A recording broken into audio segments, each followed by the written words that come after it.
Estudo do livro de Esdras, a introdução, autoria e data.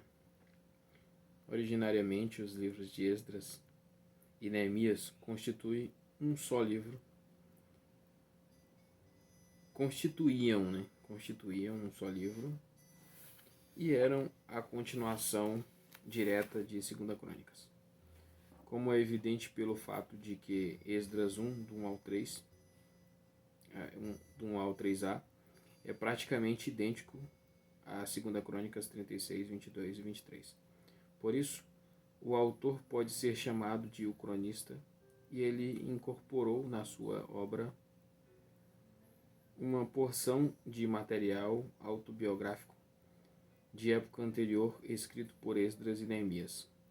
A última alusão histórica nesses livros é feita em relação ao sumo sacerdote Jadua, Neemias 12:11, a quem o cronista menciona, evidentemente para traçar a sucessão dos sumos sacerdotes judaicos até a sua própria época. Joséfo afirma que Jadua era sumo sacerdote na época de Alexandre o Grande. Confira 330 a.C. Por isso, essa foi provavelmente a época em que o cronista copiou os livros de Esdras e Neemias. A cronologia da vida de Esdras e Neemias. Até bem recentemente, todos pensavam que a vinda de Esdras da Babilônia a Jerusalém tinha ocorrido antes da vinda de Neemias. Depois disso, eles teriam vivido simultaneamente em Jerusalém por um período. É assim que a narrativa é registrada nos textos do Antigo Testamento e também por Joséfo. Ultimamente, no entanto, têm surgido dúvidas sobre isso com base em uma ponderação de maior importância e algumas menos importantes. A ponderação mais importante é que, sabendo que o sumo sacerdote do tempo em que Neemias estava em Jerusalém era Eliasibe, Neemias 3:1. Esdras 10:6 nos conta que Esdras foi para o quarto de Joanã, filho de Eliasibe, que presumivelmente ficava nas dependências do templo. E a preocupação, embora o texto não afirme isso, é que Joanã, visto que possuía um quarto dentro do complexo do templo, deve ter sido o sumo sacerdote na época. Por isso a residência de Esdras em Jerusalém deve ter sido posterior à de Neemias. Essa nova reconstrução da história foi feita da seguinte maneira. Postula-se que o cronista, confira 330 a.C., possuía alguns documentos relacionados a Esdras e Neemias. Mas ele não sabia que, enquanto as referências ao rei Artaxerxes da Pérsia nos registros de Neemias estavam relacionados a Artaxerxes, I, 465 a 424 a.C., as referências ao rei Artaxerxes nos registros de Esdras estavam relacionados a Artaxerxes II, 404 a 358 a.C., como exigido por esta reconstrução histórica. Assim, ele erroneamente relacionou estas últimas a Artaxerxes I e assim, por engano, colocou a vinda de Esdras a Jerusalém antes da vinda de Neemias. Neemias veio a Jerusalém no 20º ano do reinado de Artaxerxes I, Neemias 2:1. Em 445 a.C., Esdras veio a Jerusalém no 7º ano do reinado de Artaxerxes, Esdras 7:7. Que no caso se trate de Artaxerxes I foi em 458 a.C., e se for Artaxerxes II em 398 a.C. Se Neemias veio a Jerusalém em 435 a.C. e Esdras não veio antes de 398 a.C., as suas atividades em Jerusalém não poderiam se sobrepor, portanto, às referências a Neemias na narrativa de Esdras, Neemias 8:9 e 10:1. e as referências a Esdras na narrativa de Neemias. Neemias 12:36. Precisam ser consideradas incorreções textuais, mesmo que a última, em especial, pareça parte integrante da história. Mas as evidências de que as carreiras desses dois homens de fato se sobrepuseram podem ser encontradas em personagens como Meremote, filho de Urias, Esdras 8:33, Neemias 3:4, e Malquias, filho de Arim, Esdras 10:31 e Neemias 3:11, que aparecem nas duas narrativas. Precisamos dar ao fato de que se o cronista publicou seu livro 330 a.C., no tempo do sumo sacerdote Jadua, e se ele de fato enganou-se ao colocar a carreira de Esdras aproximadamente 130 anos antes daquele tempo, então haveria judeus idosos com idade entre 70 e 80 anos que, tendo lido o seu livro, informariam o cronista de que quando eram crianças viram e ouviram Esdras ler a lei para o povo. O fato de que o cronista, ao que parece, não ter sido desafiado ou contrariado neste aspecto, sugere que ele não se enganou na sua datação da carreira de Esdras. Há provas de que um contingente de judeus viajou da Babilônia para Jerusalém durante a época inicial do reinado de Artaxerxes I, e em afirmação que está na carta de Reum e Sinsai para Artaxerxes 4:12, que cronologicamente pertence ao período entre Esdras 10 e Neemias 1, citando os judeus que chegaram a nós e vieram a Jerusalém. A referência pode muito bem ser a companhia que foi conduzida por Esdras. Esdras 10:6, na verdade, não é decisivo para definir que a carreira de Esdras seguiu e a de Neemias. Se Joanã, que não deve ser confundido com o neto de Eliasibe, Joanã, no original os nomes são muito parecidos, mas as pessoas são diferentes. Fosse o sumo sacerdote nessa época, como pressupõe a história reconstruída, isso certamente teria sido declarado. Ele teria sido denominado Joanã, o sumo sacerdote, e não Joanã, filho de Eliasibe.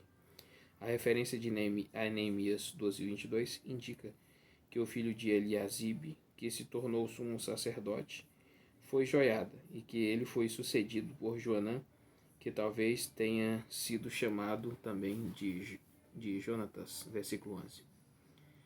Os papiros de Elefantina, século V a.C., mostram que em 410 a 408 a.C., Joanã era o sumo sacerdote em Jerusalém. O Joanã de Esdras 10:6 parece nunca ter sido sumo sacerdote. Se Eliasibe tinha em torno de 45 anos na época da história de Esdras 10, representado pelo cronista como 458 a.C., poderia muito bem ter um filho Joanã que tinha um quarto no templo, e teria sido perfeitamente possível para ele em 433 a.C., quando tinha cerca de 70 anos, permitir que Tobias usasse a sala dos dízimos no templo, como está descrito em Neemias 13. Os outros argumentos que têm sido propostos para dar apoio à conjectura de que a carreira de Esdras ocorreu após a de Neemias têm pouca consistência. Destacou-se que o nome de Neemias apareceu na lista dos exilados que voltaram em Esdras 2:2 e Neemias 7:7, referindo-se a alguém que veio a Jerusalém antes de Esdras. Mas sem dúvida era uma outra pessoa com o mesmo nome, pois Neemias, o governador, não voltou com Zorobabel. Esdras menciona na sua oração no capítulo 9 o fato de que Deus lhes dera um muro de proteção em Judá e em Jerusalém, versículo 9. Alguns estudiosos têm sugerido que a referência aqui é ao muro que tinha sido construído em volta de Jerusalém por Neemias. Mas a palavra hebraica usada aqui é diferente da palavra traduzida por muro no livro de Neemias e podia significar também cerca. visto que em Esdras 9:9 o termo está relacionado não somente a Jerusalém, mas também à Judéia. Ele deve estar sendo usado de maneira figurada e com o significado simples de proteção. Tem-se atribuído valor também ao fato de que Neemias é citado antes de Esdras em Neemias 12:26.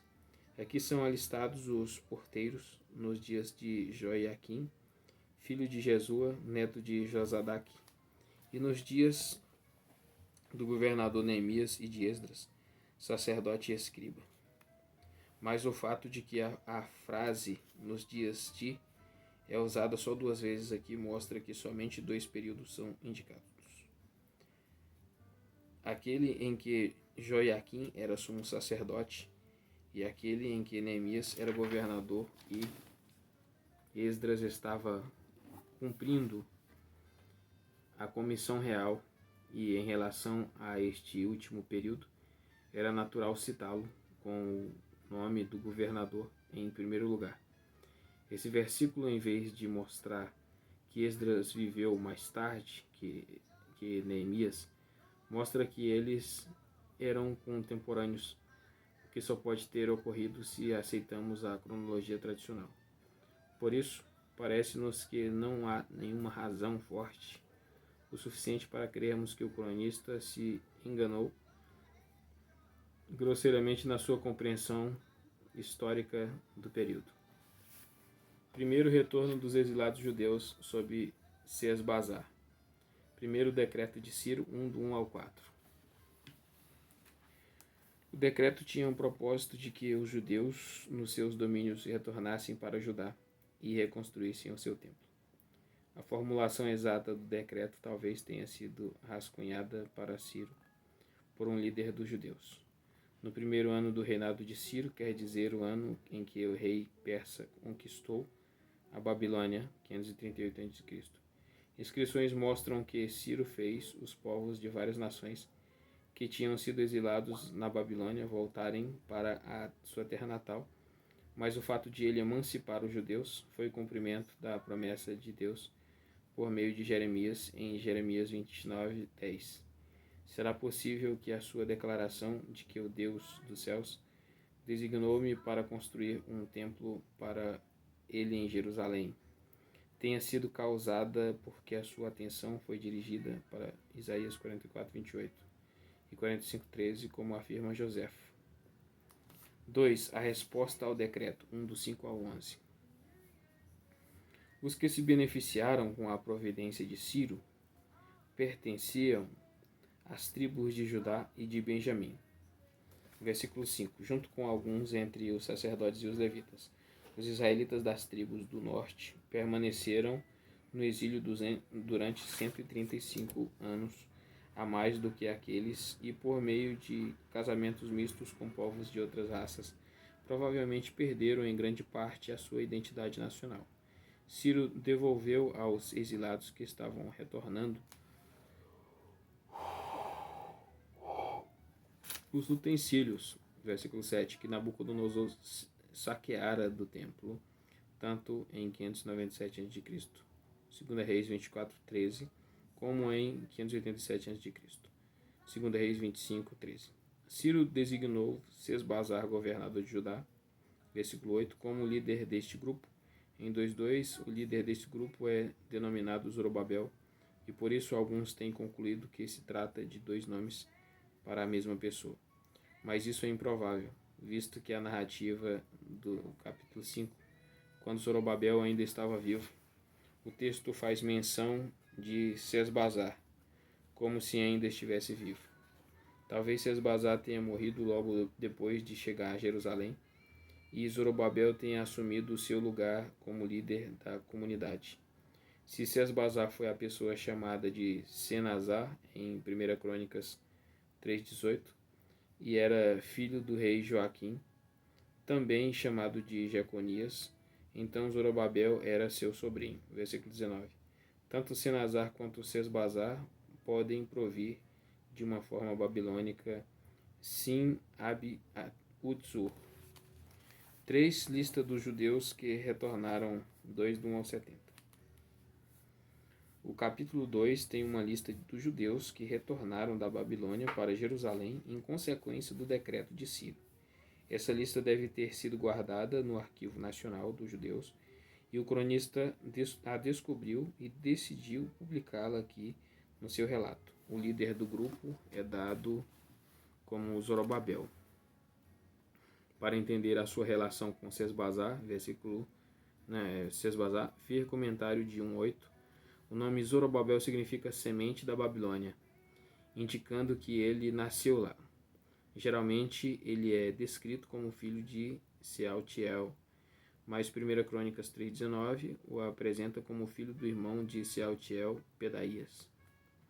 O que ocorreu provavelmente foi que Sealtiel morreu sem ter filhos, e então foi feito um casamento de levirato, Deuteronômio 25:5, entre Pedaías e a viúva de Sealtiel, de quem nasceu Zorobabel, de forma que o seu pai verdadeiro era Pedaías, mas o seu pai legal era Sealtiel. Jesua, versículo 2, sem dúvida, é o sumo sacerdote, filho de Josadac, 3:2, cujo nome é dado nas profecias de Ageu e Zacarias, como Josué. O Neemias mencionado neste versículo não pode ter sido o mesmo líder nacional que chegou a Jerusalém aproximadamente 92 anos mais tarde. Do versículo 3 ao 35, os exilados que retornaram são apresentados de acordo com os nomes ou de seus antepassados ou das cidades de sua origem. O versículo 36 a 39 se referem a 4.289 sacerdotes que retornaram esperando novas oportunidades de trabalho sacerdotal no templo reconstruído. O versículo 40 se refere aos levitas que estavam retornando. Versículo 41, aos cantores descendentes de Asaf, mencionados também em 2 Crônicas 29:30, e nos títulos do Salmo 50, 73 e 83, e o versículo 43 aos porteiros do templo. Do versículo 43 até o 54, os servidores do templo são enumerados, um grupo que Davi e os seus oficiais tinham formado para ajudar os levitas. Do versículo 55 até o 57 são enumerados os descendentes dos servos de Salomão, que provavelmente eram mais um grupo de servos do templo que descendiam dos cananeus mencionados em 1 Reis 9:21. Do versículo 59 em diante são enumerados exilados, cuja genealogia não era certa. Alguns afirmavam ser sacerdotes, mas o governador determinou que eles não podiam ser consagrados como tais enquanto não se assegurassem da vontade de Deus por meio das pedras sagradas do Urim e do Tumim. Estas eram guardadas no bolso do peitoral do sumo sacerdote, mas evidentemente tinham se perdido quando o templo fora destruído. O número total dos que voltaram a Jerusalém nessa ocasião é declarado nos versículos 64 e 65, e faltavam 13 pessoas para 50.000. Muitos outros judeus, no entanto, permaneceram na Babilônia, estando confortavelmente estabelecidos lá, conduzindo negócios muito prósperos que não queriam abandonar. 2. Início da reconstrução do templo. A construção do altar, 3:1 ao 3. Os exilados que tinham retornado certamente sabiam que no primeiro dia do 7º mês, quando era celebrada a festa das trombetas, os holocaustos deveriam ser oferecidos no altar. Números 29, do 1 ao 2. Assim, quando chegou o 7º mês, que era no outono de 537 a.C., eles decidiram construir o altar de bronze e oferecer sacrifícios nele. Por isso, os líderes dos judeus começaram a construir o altar do Deus de Israel para nele sacrificarem holocaustos, conforme o que está escrito na lei de Moisés, homem de Deus. Em Números 29, do 1 ao 6. Versículo 3. Apesar do receio que tinham dos povos ao redor, construíram o altar sobre a sua base, isto é, no seu fundamento original. Há menções aqui à hostilidade dos povos vizinhos, especialmente ao norte, que se ressentiam da possibilidade de os judeus em Jerusalém recuperarem a sua prosperidade. Assim amedrontaram os judeus. Mas os judeus acreditavam que, ao construir o altar e oferecer sacrifícios nele, Deus seria honrado e, consequentemente, protegeria o seu povo. 2. A retomada das ordenanças religiosas da lei de Moisés, 3, do 4 ao 6. Versículo 4. Celebraram a festa das cabanas, Levíticos 23, 33. Afirma que essa festa, que durava 7 dias, começava no 15º dia do 7º mês. Assim, o início da celebração ocorreria 2 semanas após a construção do altar. Eles observavam também os holocaustos regulares. Versículo 5, como previsto em Êxodos 29, 38 e 42, 5. Versículo 5, os sacrifícios da lua nova, esses sacrifícios não tinham sido ordenados na lei de Moisés, mas festas da lua nova eram celebradas periodicamente antes disso. 2 Reis 4, 23, e Oséias 2, 11 e Amós 8, 5. Todas as festas sagradas determinadas pelo Senhor, inclusive aquelas descritas em Levíticos 23, assim como quando o primeiro templo foi construído, madeira de cedro do Líbano foi levada por mar dos portos fenícios até Jope. 1 Reis 5, 8 e 9. O mesmo acontecia agora, versículo 7. E os judeus fizeram pagamento em espécie da subvenção que tinham recebido de Ciro. 3. O lançamento dos alicerces do templo, 3, do 8 ao 13. Os alicerces do templo foram lançados pelos judeus no 2º mês do 2º ano depois de chegarem ao templo de Deus em Jerusalém. Em torno de 6 meses depois dos eventos descritos há pouco, Jesus estava no controle geral da obra de reconstrução, com os levitas sob sua responsabilidade. Esdras 2,40 fala de 2 levitas, Jesua e Cadmiel. Esses são os homens mencionados no versículo 9. Portanto, o Jesua mencionado neste versículo, em contraste com o versículo 2, não é o sumo sacerdote. Depois de serem lançados os alicerces do templo, os sacerdotes e levitas louvaram a Deus usando instrumentos musicais, versículo 10. Embora a maioria dos presentes destes gritos de alegria, quando os alicerces do templo foram lançados, os mais velhos que tinham visto o antigo templo choraram em alta voz, pois era óbvio desde o início que esse novo templo seria muito menos imponente do que o templo anterior, quando tinha sido construído numa época em que o Estado judeu era muito próspero e tinha muitos recursos. 4. Os exilados que retornaram enfrentam a oposição. 4, do 1 ao 24. O capítulo 4 descreve casos de oposição que os exilados que retornaram enfrentaram por parte dos vizinhos do norte.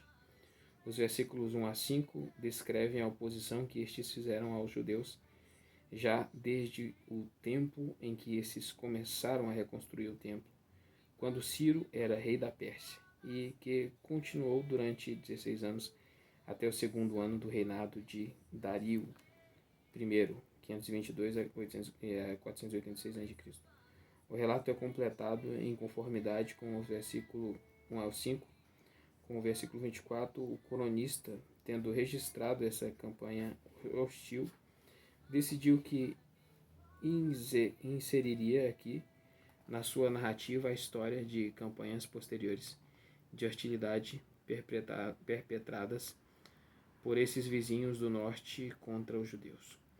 Uma dessas, brevemente relatada no versículo 6, ocorreu durante o reinado de Xerxes I, 486 e 465 a.C., conhecido também como Assuero na cronologia. Isso ocorreu durante um intervalo de 58 anos entre os capítulos 6 e 7.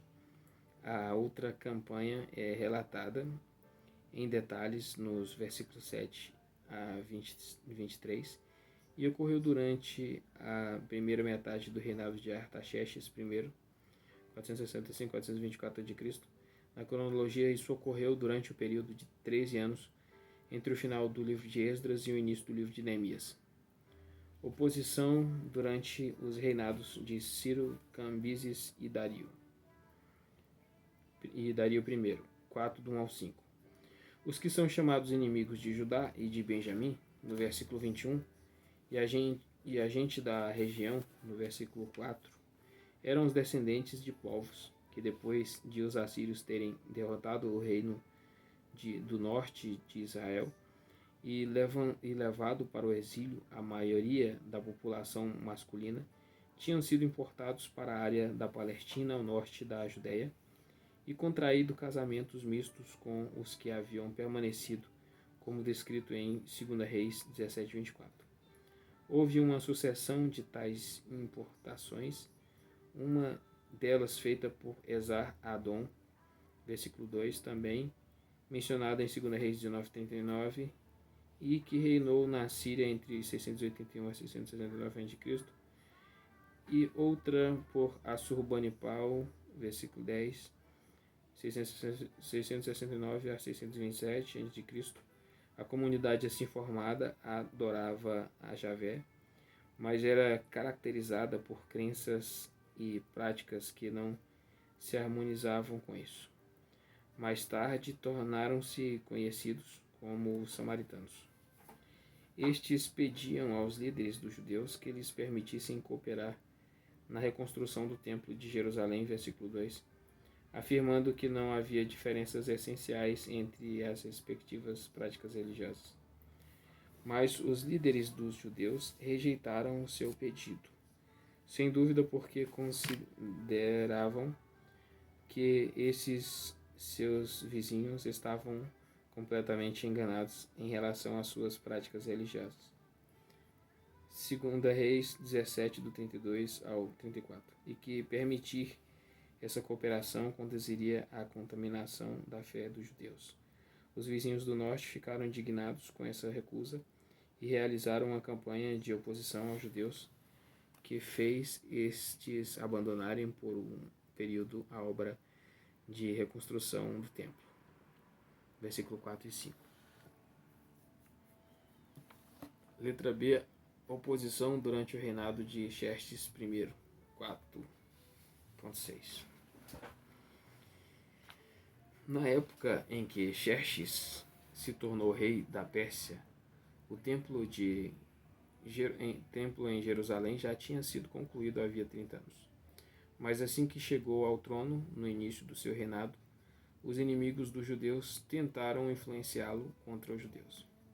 No entanto, não é registrado aqui que ele tenha dado atenção a essa acusação difamadora.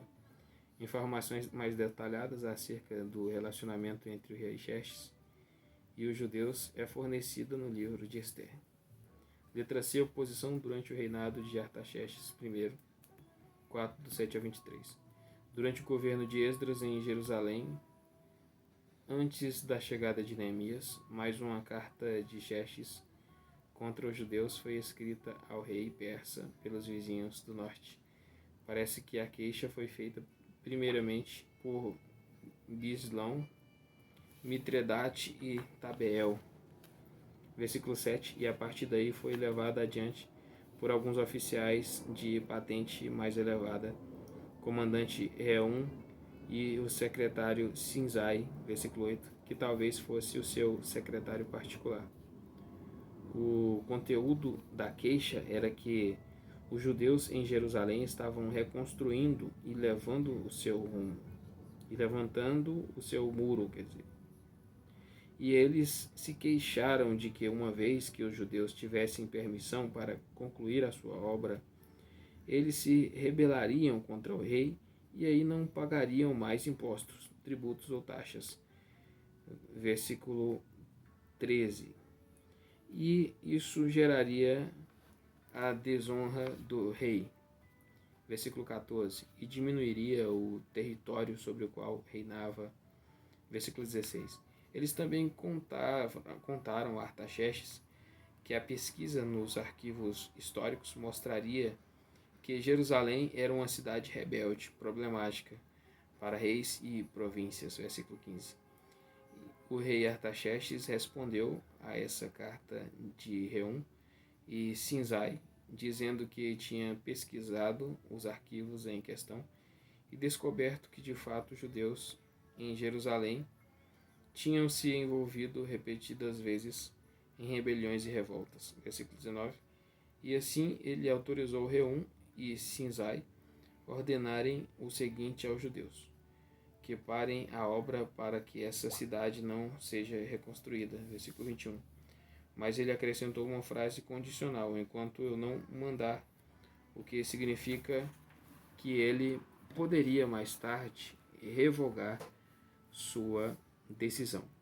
E de fato, mais tarde, ele revogou sua decisão quando, no 20º ano do seu reinado, autorizou Neemias a organizar a reconstrução dos muros da cidade.